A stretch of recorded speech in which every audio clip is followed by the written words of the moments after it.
ምዕመናን ሕይወታቸውን ለማዳን በሚሰደዱበት የጭንቅ ሰዓት ታቦቱን መንበሩንና ከበሮን ጨምሮ ንዋያተ ቅድሳቱን ተሸክመው በእግራቸው በረሃውን ሲያቋርጡ ያሳያሉ። ኦርቶዶክሳውያን በአርሲ ያለቁ ያሉ ኦርቶዶክሳውያን በአርሲ መከራ የደረሰባቸው ኦርቶዶክሳውያን እየተሰደዱ ታቦት ይዘው እየተሰደዱ እንደሆነ ተደርጎ በሚዲያ ላይ እየተነገረ ነው ያለው። ግን አይደለም። ውስጥ ታቦተ ሕጉ ሳውኔት ነው ያለው። የት ደብር አስገቡት? የት ደብር ደባል ሆነ ገብርኤል አባታችን? መደራጀት ባለብን አካልና አቅም ልክ ተደራጅተን ጠቅላይ ቤተ ክህነትና ቅዱስ ሲኖዶስን እንጠይቅ። አቤቱ የሆነብን ሰላም የእግዚአብሔር ቤተሰቦች እናታችን የቅድስት ድንግል ማርያም ወዳጆች እንደምቆያችሁ እንደምስከይሳ ደረሳችሁ። እኔ አለው እግዚአብሔር ይመስገን። ሰሞኑን እንግዲህ በሶሻል ሚዲያ ሲዘዋወር የነበረው ይህ ቪዲዮ ከግንቦት 26 ጀምሮ የአርሲ ኦርቶዶክሳውያን የተቃጠለው ቤተክርስቲያን ታቦቱን መንበሩን ከዛ ውስጥ አውጥተው ይዘው ሲሰደዱ የሚያሳይ ቪዲዮ ተደርጎ በሶሻል ሚዲያ ሲዘዋወር ነበረ። ብዙዎቻችን ልባችን ተሰብሯል፣ እጅግ በጣም አዝነናል። ነገር ግን ይህ ቪዲዮ ትክክል እንዳልሆነ ይዘውም የተሰደዱት እነሱ እንዳልሆነ የሚያሳይ ቪዲዮ አለ። እሱም ቪዲዮ ለብዙ ሰዎች ቀድመን ማዳረስ አለብንና ለብዙ ሰዎች እንዲዳረስ ላይክ እና ሼር እያደረግን ለብዙ ሰዎች እናዳርሰው። ቀጥታ ወደ ቪዲዮ እንለፍ። በዚህ ዘመን ይህንን መመልከት የእውነትም ልብ ሰባሪ ነው። በዚህ ሰዓት በምስራቅ አርሲ በተደጋጋሚ የደረሰውን አሰቃቂ ግድያና ጥቃት ተከትሎ ማህበራዊ ሚዲያ ላይ እየተዘዋወሩ ያሉ ምስሎች በርካቶችን እያሳዘኑና እያስደነገጡ ይገኛሉ። ምስሎቹ ምዕመናን ሕይወታቸውን ለማዳን በሚሰደዱበት የጭንቅ ሰዓት ታቦቱን መንበሩንና ከበሮን ጨምሮ ንዋያተ ቅድሳቱን ተሸክመው በእግራቸው በረሃውን ሲያቋርጡ ያሳያሉ። ይህ ቤተክርስቲያን ከነ ክብሯ ስትሰደድ የሚያሳየው ታሪካዊ ምስልም በብዙዎች ዘንድ ለሀገር ሰላም አስፈሪ ምልክት ተደርጎ ተወስዷል። ያው እንግዲህ ተከታትለን እንደተመለስነው ነው። ሰሞኑን እንግዲህ ከግንቦት 26 ጀምሮ ሲዘዋወር የነበረው ዜና ቪዲዮም ይሄንን ነበረ። ነገር ግን ይህ እንዳልሆነ ትክክለኛው መረጃ ምንድነው የሚለውን ደግሞ አሁን ተከታትለን እንመለስ። ይሄንን ቪዲዮ ለብዙ ሼር አድርጓቸው። ምክንያቱም ሐሰተኛ መረጃ በሚል ዋናውን የኦርቶዶክሳውያን ጥያቄና ዋናውን ቁስል ለመደበቅ የሚደረግ አካሄድ ስለሚኖር ትክክለኛ መረጃ ካልሆነ በቀር ማስተላለፍ እንደሌለብን ልንገነዘብ ይገባል። ከላይ የምትመለከቱት ቪዲዮ ኦርቶዶክሳውያን በአርሲ ያለቁ ያሉ ኦርቶዶክሳውያን በአርሲ መከራ የደረሰባቸው ኦርቶዶክሳውያን እየተሰደዱ ታቦት ይዘው እየተሰደዱ እንደሆነ ተደርጎ በሚዲያ ላይ እየተነገረ ነው ያለው። ግን አይደለም። በሌላ ቦታ እና ደግሞ ህንጻ ቤተክርስቲያን ተሰርቶ ወደዛ እያጓጓዙ ነው፣ መኪና ስለማይገባ ማለት ነው እንጂ የአርሲ አይደለም። ይሄን ማጥራት ለምን አስፈለገ ከተባለ ትክክለኛውን መረጃ በሐሰተኛ ቀይሮ ይሄው ሐሰት እኮ ነው ብሎ ሐሰተኛውን አሳይቶ በቃ ያዋሻሉ ኦርቶዶክሳውያን ወደሚል መደምደሚያ ለመውሰድ እንዲያመቻቸው የሚያደርጉ ሰዎች ስለሚኖሩ ጥንቃቄ ያስፈልጋል። ያው እንግዲህ ተከታትለን እንደተመለስነው ወንድማችን እንደተናገረው ነውና ይህ በቪዲዮ ላይ የተመለከታችሁት የአርሲ ኦርቶዶክሳውያን ይዘው ሲሰደዱ ሲዘዋወር ተደርጎ የነበረው ቪዲዮ የነሱ እንዳልሆነ፣ ነገር ግን አሁንም ቢሆን ማሰብ ያለብን ወንድማችን እንደነገረን ይህንን ቪዲዮ ቀድሞ ሌሎች አካላት የመንግስት አካላትም ሆኑ አርሲ ኦርቶዶክሳውያን ላይ ግድያ አልተደረገም የሚሉ አካላት ቀድሞ ካገኙት እነዚህ ሰዎች ሄደው ኢንተርቪው አድርገዋቸው ለሶሻል ሚዲያ ካስተላለፉ አይ ቦታው መኪና ስለማይገባ ነው እንደዚህ ይዘን ይሄር ነው የሚለውን እውነታውን ነገር ለህዝቡ ካስተላለፉት ሌሎችም አርሲ ላይ የተደረጉ ነገሮች ለምሳሌ ቤተክርስቲያኑ እየተቃጠለው ከነገራ ደግሞ ሰዎች በጅምላ እየተጨፈጨፉ ኦርቶዶክሳውያን ስለሆኑ ብቻ እየተጨፈጨፉ መሆናቸውን ይሸፍናሉና ሌሎቹም ውሸት ናቸው ለማለት ይመቻቸዋል። አንደኛው ነገር እሱ ነው። ሁለተኛ ነገር ይህ ቪዲዮ እነሱ አይደሉም የተሰደዱት ማለት እነሱም ቢሆን የተቀረጸ ምስል አላስተላለፉም እንጂ በየጫካው በየጢሳው በየሰው ቤት ታቦቱን ይዘው ነውና የተሸሸጉት እነሱ አይደሉም። ይሄ ነገር የነሱ አይደለም ማለት እነሱ እንደዚህ አልሆኑም ማለት አይደለም። ነገር ግን ይህንን ቪዲዮ እነሱ እንዳልሆኑ ሌሎቹ ቀድሞ ካስተላለፉት ሌሎችም ነገሮች የአርሲ ኦርቶዶክሳውያን ላይ የተደረጉ ነገሮች በጠቅላላ ውሸት ናቸው ስለሚባል ይህን ነገር ውሸቱን ውሸት ነው እውነቱን እውነት ነው ብለን ማጥራት አለብን። ትንሽም ቢሆን እኔ ይህንን ቪዲዮ ሳየው እጅግ በጣም ልቤ ተሰብሮ ነበረ። እነሱ ስላልሆኑ ትንሽ ደስ ብሎኛል። ነገር ግን እንደዛም ቢሆን እንደነገርኳችሁ ነው ኦርቶዶክሳውያን የአርሲ እህት ወንድሞቻችን በየቦታው ተሸሽገው ነውና ያሉት። ይሄ በቪዲዮ የተቀረጸው ነገር ነውና የአርሲ ኦርቶዶክሳውያን አሁንም ቢሆን ችግር ውስጥ እንዳሉ ማወቅ ይገባናልና።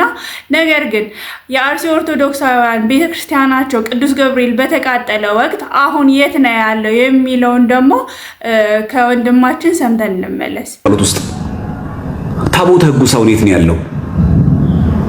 የት ደብር አስገቡት? የት ደብር ደባል ሆነ ገብርኤል አባታችን? ህንፃ ውስጥ ተቃጠለ።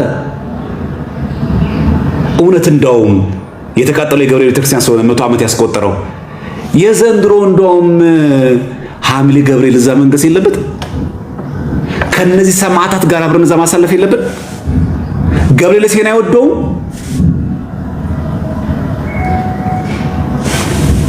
ሐዋሳ ገብርኤል፣ ቁልቢ ገብርኤል፣ አስኮ ገብርኤል፣ ግቢ ገብርኤል ሄደን ከምናነግሰው የበለጠ ከነዚህ ሰማዕታት ጋር ገብርኤልን እንደው በድንኳን እንኳን እንደ ደመራ ማነው እንደ ከተራ በዓል እንደምናከብረው በድንኳን እንኳን ሆኖ ቤቱ ቢቀደስ ይሄ ትልቅ ክብር አያሰጠንም? ወደ ኋላ ላግ ማድረግ ቦታን እየለቀቁ መምጣት አይደለም። ለምኬት ይፈናቀላሉ። ሀገራቸው እኮ ነው። ማንኛውም ኢትዮጵያዊ የፈለገውን ነገር እያመለከ መኖር አለበት የትም ቦታ ላይ። ልቀቁት በቃ ከዚህ ውጡ ክርስቲያኖች እየተባለ ሁሉ ጊዜ ለማን ልንተወው ነው? ይህ ትክክለኛ መፍትሄ አይደለም። ወዴት የሚመጣው?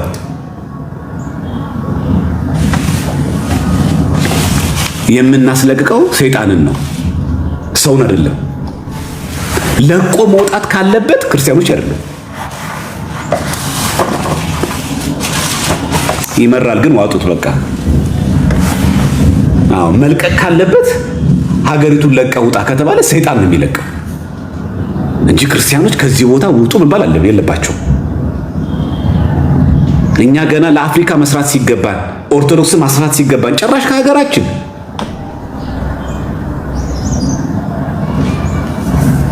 እና በደንብ አድርገን ከውጭም ከሀገር ውስጥም ያለ ሰው ቁጭ ብሎ ይሄን ነገር ማሰብ አለበት። መነጋገራችን ጥሩ፣ እንደዚህ መፍትሄ ማይምጣ እናውራበት። ግን ካሁን በኋላ ከሱ ጋር ስንመካከር በዚህ መንገድ እናውራ። አይ ተስፋ ሰንቃችሁ እሺ፣ ተስፋ ሳትቆርጡ ግሪክ እንኳን 400 ዓመት በኦቶማን ቱርክ ተገዝታ ክርስትናዋን ያስጠበቀች እኔ ሞቻለሁ እንዴ ማለት አለባችሁ። እሺ በወኔ ይሄ በሚያላዝን ተስፋ በቆረጠ ስብዕና አይደለም። ሐሞቱ የፈሰሰው ወጣት መሆን የለብንም። ተስፋ ሳይቆርጡ እኮ ወደ መሀል ከተማ እኮ እንገባለን እያሉ እኮ እነሱ ተስፋ ሳይቆርጡ እኮ ኦርቶዶክስን እኮ እናጸዳለን እኮ እያሉ እኮ እነሱ። ከነሱ ጋር ያለው ከኛ ጋር ካለው የኛ አምላክ አይበልጥም?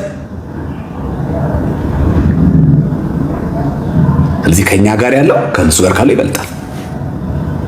በስጋዊ ኃይል በስጋዊ እሳቤ አስበውት በዚህ ልክ ከመጡ እግዚአብሔር ለዘለም ድሮኛ ማናሸንፈው።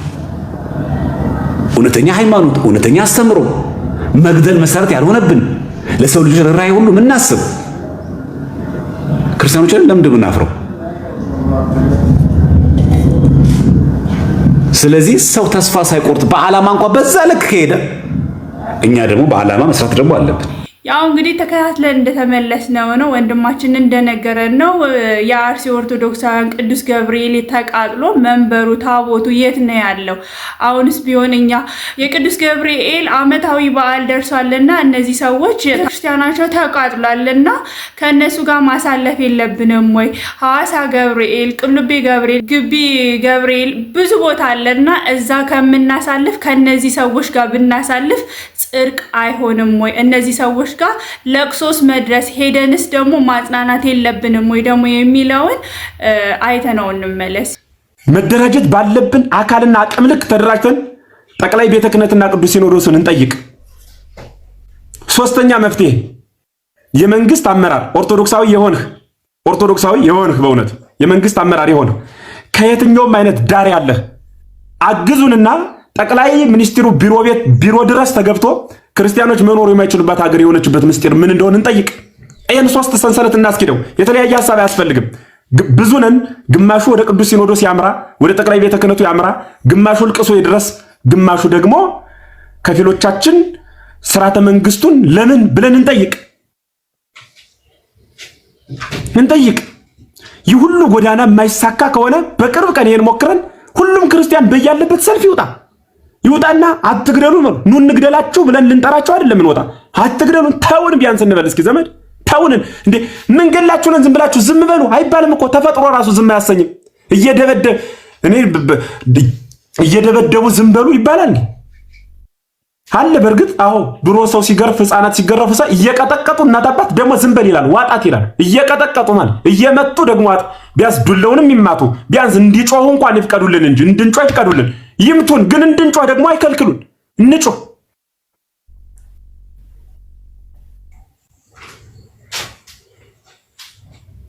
ከዚያ ውጭ ግን እስከ መቼ ድረስ መቼ ለመኖር ነው ያሰብነው? ፈራንም ደፈርንም ሐሰትን ማወራን እውነትን ማወራን ሰከንድ በተገለበጠ ቁጥር ወደ መቃብር አንድ እርምጃ እየሄድን ነው። በእድሜም በእነሱ ግፊትም ወደ ራሳችን እንምጣ። ራሱን የቻለ መደራጀት ባለበት መልክ እንደራጅ።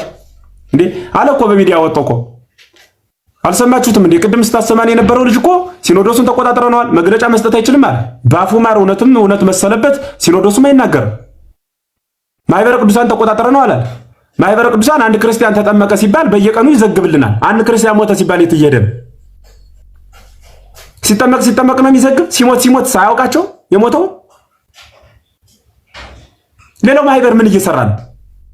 ጃንደረባው እነ ዲያቆን ሄኖክ ኃይሌ እንዘምር ብለው ለዝማሬ ከቁጥር ልፍ የሆነ ሰው በመስቀል አደባባይ ሰብስበዋል። ጥሩ ነው እንኳን አዘመሩ እና በዚያ ህዝቡን በሰበሰቡበት ደግሞ የሞት ቀን ደግሞ አዋጅ አውጁን ይምጡ እንጂ ምን ሆናችሁ ነው? ለምንድን ነው የገደላችሁን? ይበሉ እንጂ ይምጡና ያዘመሩት ህዝብ እየተገደለ ነው። ይምጡና ይገላግሉ። ይስጡ ሐሳብ። ሌላውም የሚመለከተው በየዘርፉ መናገር የሚችል በንግግሩ፣ መስራት የሚችል በስራው፣ ሀብት ያለው በሀብቱ፣ ሁሉም በየድርሻው ይናገር፣ ያገልግል። ለአንድ ሳምንት እየጮሁ ዝም። ይህ ከሆነ ለሀገርም ለመንደርም ለግልም ለህልውናም ለነገም ለታሪክም ለትውፊትም ያገለግል ስርዓት አይደለም። እየጮሁ ከማለቅ እየነደዱ ከመሞት ውጪ ምንም አይነት ትርጉም ሊኖር አይችልም። ስለዚህ እውነት እላችኋለሁ እንደ ክርስቲያን አረ ፖለቲካ እንዳይሆን አረ እንደዚህ እንዳይሆን አትግደሉ ነው እኮ ዘመድ ሰው አትግደሉ ፖለቲካ ነው። ሽምግልና ወላ እኮ ነው። አንድ ሁለተኛ እኔ እኮ እየገደሉኛል ተው አትግደለኝ ብሎ መጮህ ዝም እየመቀጠቀጠኝ እንዳጮህ ይባላል። ይህንን በድፍረት መናገር ይጠይቃል። በድፍረት የሆነ ጳጳስ የሆነ ሀገረ ስብከት ሰራተኛ የሆነ ምናምን እዚያ ጀላብየውን ይጎትት ለክርስቲያን ካልሆነ ምን ይሰራልኛል? ህዝብ ሲያልቅ በህግ አላህ የማይል ስለ እግዚአብሔር የማይል ምን ይሰራል ያለ እኔ አባቴ አይደለም እንዲህ አይነት አባትም የለኝም። ምን ይሰራል ይሄ? እንዴት ቤተክርስቲያን 100 ዓመት ታሪክ ያስቆጠረች ቤተክርስቲያን ነደደች ስትባል ቤተክርስቲያን ምዕመናኑ በውስጡ ተቃጠሉ ሲባል 15 30 40 አስከሬን በየቀኑ ተቀበረ ሲባል ሰው እንዴት አይናገርም? ሰው ወጥቶ ሐሳብ አይሰጥም ወይ? ሰው ሐሳብ አይሰጥም ወይ? የቀሚስ ዲዛይን ለመምረጥ አውሮፓ የሚሄደው ጳጳስ የክርስቲያኖች ጭልቀት የማይገደው ከሆነ ምን ይሰራልኛል ይሄ ለኔ? በምን ቋንቋ ነው ክርስቶስን በጠራውበት አንደበት የእርሱን አባቴ ብዬ ልጠራው የምችለው? ለምን እንደ ክርስትና ሊቆጨን ሊመርዘን ይገባል። ከልብ ማለት ነው። ክርስቲያን ስትሆን ብቻ ነው የሚገባ ይሄ የክርስቶስ ልጅ በደመ ክርስቶስ የከበረ የክርስቶስ ደም የተዋሃደው ደም መሆኑን ያላግባብ የፈሰሰው መሆኑን የምትረዳው ክርስቲያን መሆን ስትችል ብቻ ነው። ክርስቲያን መሆን ካልቻል ደሙ አይገባህም። ተረት ነው የሚመስልህ፣ ወሬ ነው የሚመስልህ፣ ፖለቲካ ነው የሚመስልህ፣ ጩኸት ነው የሚመስልህ። የፈሰሰው ግን ደመ ክርስቶስ መሆኑን ስታስብ ያኔ ይገባሃል እውነታው። ለምን እስከ መቼ ድረስ ቤተክርስቲያን በዚህ ትቀጥላለች? እስከ መቼ ድረስ ነው መግደል ትችላላችሁ መሞት ግን እንችላለን እያልን የምንቀጥለው? ለምንድን ነው የምንሞተው? ክርስቶስን እናመልከው ዘንድ እድሜ በሰጠን በክርስቶስ ጸጋ መኖር እንፈልጋለን። ለምን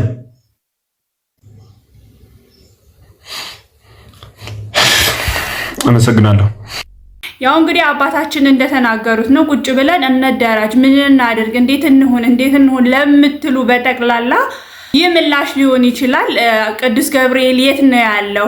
አሁን አመታዊ ክብረ በዓሉ ደርሷልና የት ሆነው የኛ ኦርቶዶክሳውያን አርሲ ኦርቶዶክሳውያን እንዴትስ ሆነው ነው ይህንን አመታዊ ክብረ በዓል የሚያከብሩት? በዚህ ችግር ውስጥ፣ በዚህ መከራ ውስጥ፣ በዚህ ሰቆቃ ውስጥ፣ በዚህ ስደት ውስጥ እንዴትስ ሆነው ነው የሚያከብሩት? እኛ ቅዱስ ገብርኤልን ልናከብር የምንፈልገው እጅግ በጣም ሰው በበዛበት እንደ ግቢ ገብርኤል፣ እንደ ሐዋሳ ገብርኤል፣ እንደ ቁልቢ ገብርኤል ነውና ደስ ብሎን ሰው በበዛበት የምናሳልፈው። ነገር ግን በዛውም እነሱን እያጽናናን እዛ ቦታ ላይ ግማሾቻችን እዛ ቦታ ላይ ግማሾቻችን ደግሞ ቤተ ክህነቱ ጋር ግማሾቻችን እንዲህ እየተከፋፈን አባቶቻችን እንደነገሩን ብናደርግ እጅግ በጣም ጥሩ ነው ብዬ አስባለሁ። ሰሞኑን እንግዲህ የዜና ከወጣ ጊዜ ጀምሮ ህዝቡ ለመደራጀት ፍቃደኛም ነው። እንዴት እናድርግ የሚለው ነገር ጨንቆታልና እንደዚህ ብናደርግ መልካም ነው ብዬ አስባለሁኝ። ለዛሬ አዘጋጅቼ ያቀረብኩላችሁ ቪዲዮዎች እነዚህን ይመስላሉ። እስከ ቪዲዮ መጨረሻ ስለተከታተላችሁኝ አመሰግናለሁ። ይህ ቪዲዮ ለብዙ ሰዎች እንዲዳረስ ላይክ እና ሼር እያደረጋችሁ ከነሱ ቀድማችሁ አዳርሱላቸው። ይህ ቪዲዮ ወጣ ማለት እነሱ እንደዚህ አልሆኑም ማለት አይደለም። የነሱ የተቀረጸ የለም ነው እንጂ እነሱ አላስተላለፉትም። በሶሻል ሚዲያ ላይ አልተዘዋወረም። ይህ ቪዲዮ የሌላ ነው። ይህ ቪዲዮ አዲስ ቤተክርስቲያን ተሰርቶ ወደ አዲስ ቤተክርስቲያን የገባ ቦታው ደግሞ ለመኪና የማይመች ነው ተባለ እንጂ እነሱ ደህና ናቸው። እነሱ ምንም አልሆኑም። እነሱ ላይ ይሄ ነገር አልደረሰም። እነሱ እንደዚህ ይዘው አልተሰደዱም ማለት አይደለም። ይህንን እንድታውቁ ፈልጋለሁ። ይሄ ነገር እንዳይረሳ ፈልጋለሁኝና እነሱ ቢሆኑ እስካሁን ድረስ ብዙ ሰቆቃ፣ ብዙ ችግር፣ በየጊዜው ግድያ፣ በየጊዜው መሳቀቅ፣ በየጊዜው መሰደድ ላይ ናቸውና የነሱ ስላልተቀረጸ ሁኔታው ለቀረጻ ላይመቻቸው ይችላልና ከዚህም የባሰ ነገር ሆኖ ሊሆን ይችላሉ። አዎ እየሆኑም ነው እና ይህንን ነገር ሊረሳ አይገባም። ይህንን ማሰብ ይጠበቅብናል ብዬ አስባለሁ። ከነሱ ቀድሞ ፖለቲካ ነው ብለው በሌላ ነገር እንዳይሰሩ፣ ደህና ናቸው ምንም አልሆኑም ብለው ፖለቲካ እንዳይሰሩ ይህንን እውነት እኛ ቀድመን ለህዝቡ ማሳወቅ አለብንና እናንተም ደግሞ ለብዙ ሰዎች እንዲዳረስ ለአርሲ ኦርቶዶክሳውያን ድምፁ ናቸው። ለብዙ ሰዎች እንዲዳረስ ይህንን ቪዲዮ ላይክ እና ሼር እያደረጋችሁ ለብዙ ሰዎች አዳርሱላቸው።